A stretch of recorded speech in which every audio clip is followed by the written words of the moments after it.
Guys, abanyarwanda nibo bavuga bati icyawe ntawe kijya kandi burya ikimana yakuvuzeho nta kabuza kiba kizasohora uko byagenda kose. Waca mu nzira zigoranye, waca mu nzira zihinamye, ijambo ryayiraririnda ibihe n'ibihe kandi ikazarisohoza. Uyu munsi ni inkuru y'ibyishimo kandi ni inkuru y'amateka yongeye gukorwa n'uwitwa Ishimwe Vestine ndetse na murumuna we Kamikazi Dorcas. Gusa kugira byumvikane neza ndimo ndavuga duo ya Vestine and Dorcas, abakobwa bamaze kubaka izina ridasanzwe mu muziki wo kuramya Imana no guhimbaza hano mu gihugu cyacu cy'u Rwanda no mu karere ka Afurika y'Iburasirazuba. Gusa nanone bongeye kwandika amateka adasanzwe mu murwi w'indirimbo zo kuramya Imana no guhimbaza. Ni indirimbo yabo nshyashya yitwa Itabaza y'aba bahanzikazi ikomeje gukora amateka nyuma yo kurebwa n'abarenga miliyoni imwe n'ibihumbi birenga byinshi tutabara kuri YouTube.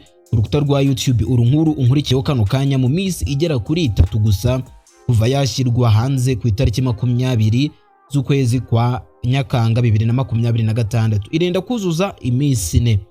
Ariko murambwira muti iyi ndirimbo twayakiriye gucya cyangwa se twayibonye ucya? Iyi ndirimbo yakiriwe neza n'abakunzi b'umuziki wa gospel, bwo ndavuga kuramya Imana no guhimbaza. Bashimwe ubutumwa bwayo n'uburyo yatunganyijwe, ndetse akagahigo kaje nyuma y'amezi 6 Vestine na Dorcas bari bamaze batagaragara cyane mu ruhame cyangwa ngo basohore indi ndirimbo nshyashya. Mu kiganiro bise The New Chapter bavuze ko icyo gihe cyose batari bahagaritse umuhamagaro wabo, ahubwo ko Imana yari iri kubategurira icyiciro gishyashya. Kamikazi Dorcas yaragize ati, hari haciye amezi 6 tutagaragara, ariko sitwe twihamagaye, Imana niyo yari iri kuduhindurira uburyo bwo gukora. Vestine nawe yavuze ko impinduka binjiyemo bazisengeye igihe kirekire cyane. Aba bahanzikazi kandi batangaje ko ibikorwa byabo byose bishya bizajya binyuza ku muyoboro wa YouTube witwa Vestine and Dorcas, ndetse bafunguye na konti nshya ya Instagram, bafunguriye TikTok ziri mu mazina yabo bwite nyuma yo gutandukana na MI Music.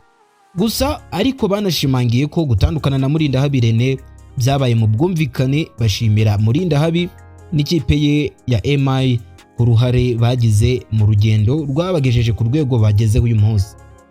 Iyi ndirimbo Itabaza yaciye agahigo yanditswe na Music Machine cyangwa se witwa Neo Bosco, amajwi yayo ndetse atunganwa na Popier. Hanyuma mu gihe Aricasta yacuranze icyitwa electric guitar izwi nka solo, hanyuma ndetse na Aruno Gasige acuranga iyitwa bass guitar ya bass. Indirimbo akaba ariyo ya mbere bakoze nyuma yo gutandukana na MI yabarebereraga inyungu zabo mu gihe kingana n'imyaka igeze kuri 5. Ariko indirimbo uko mubona ikomeje kwandika amateka. Dukore prediction turi kumwe twese. Murabona iyi ndirimbo mu kwezi kumwe izaba igeze kuri miliyoni zingahe? Wawe uraza kumbwira uko bimeze ndetse umbwire n'umurongo wakunze muri iyo ndirimbo. Je nitwa Sana nk'ibisanzwe, ushyire muri comment ikindi kintu umva twaganiraho muri rusange. Tubibutse ko byose ni mu myidagaduro, amatop 10 y'ibyamamare, amakuru mashya ku byamamare, inkuru z'urukundo ku byamamare, byose bibahangaha kuri NB Rwanda. Je nitwa Sana, ciao ciao, hasta la vista.